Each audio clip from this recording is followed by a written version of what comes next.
Why did Jesus turn and say unto Peter, Get thee behind me, Satan? Thou art an offense unto me, for thou savorest not the things that be of God, but those that be of man.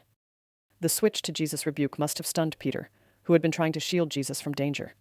Previously, when Peter had declared that Jesus was the Christ, the Son of the living God, he had been highly commended. Blessed art thou, Simon Bar-Jonah. Jesus had said, Thou art Peter, and upon this rock I will build my church, and the gates of hell shall not prevail against it. The word Petros means a rock. Why this sudden change, from a blessing to a curse? It was what he had said. Neither Jesus' blessing nor curse belonged to Peter the man, but to the two statements he made. 1. Thou art the Christ, the Son of the living God, a statement expressing a belief which, if followed through, will admit anyone into the kingdom of heaven. 2. God forbid that you should go to Jerusalem at such a time as this, and suffer many things and be killed. This shall not be. It was this concern of Peter's, to steer clear of trouble, that came to Jesus with all the force of a temptation from Satan. If someone reacts strongly to a simple comment, chances are you've stumbled into an inner struggle they've been quietly fighting. Even Jesus, fully human as well as divine, felt deeply in his human experience. Do you think Jesus looked forward to suffering and death in Jerusalem? He could have avoided it, but he realized was necessary for the redemption of the human race. In a moment of deep inner struggle, when Jesus felt afraid and in need of reassurance, he asked the question that had likely been pressing on his heart. Who am I? He asked the disciples what others were saying. Some say John the Baptist or Elijah or one of the prophets. Not satisfied, he brought it closer. Who do you say I am? And Peter answered with clarity and faith, You are the Christ, the Son of the living God.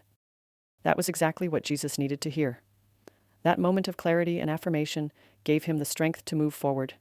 He now understood the suffering ahead was necessary for humanity's redemption, so he began telling his disciples that he must go to Jerusalem, suffer, die, and rise again on the third day.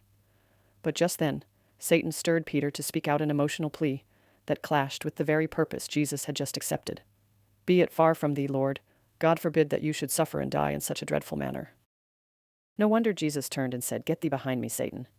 He went on to explain that not only must he himself suffer these things in order to enter into glory, but so must they. If any man will come after me, let him deny himself and follow me. For whosoever would save his life shall lose it, and whosoever will lose his life for my sake shall find it. Turning back to Jesus' words to Peter, Thou art an offense unto me, for thou savorest not the things that be of God.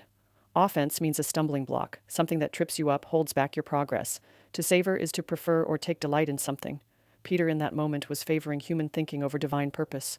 He wasn't aligned with God's way, but with man's. A struggle is going on all the time within each one of us, between God and Satan, or between heaven and hell. We are in between the two tremendous opposing forces, and can choose which side we shall support. Subscribe for our upcoming longer version on this.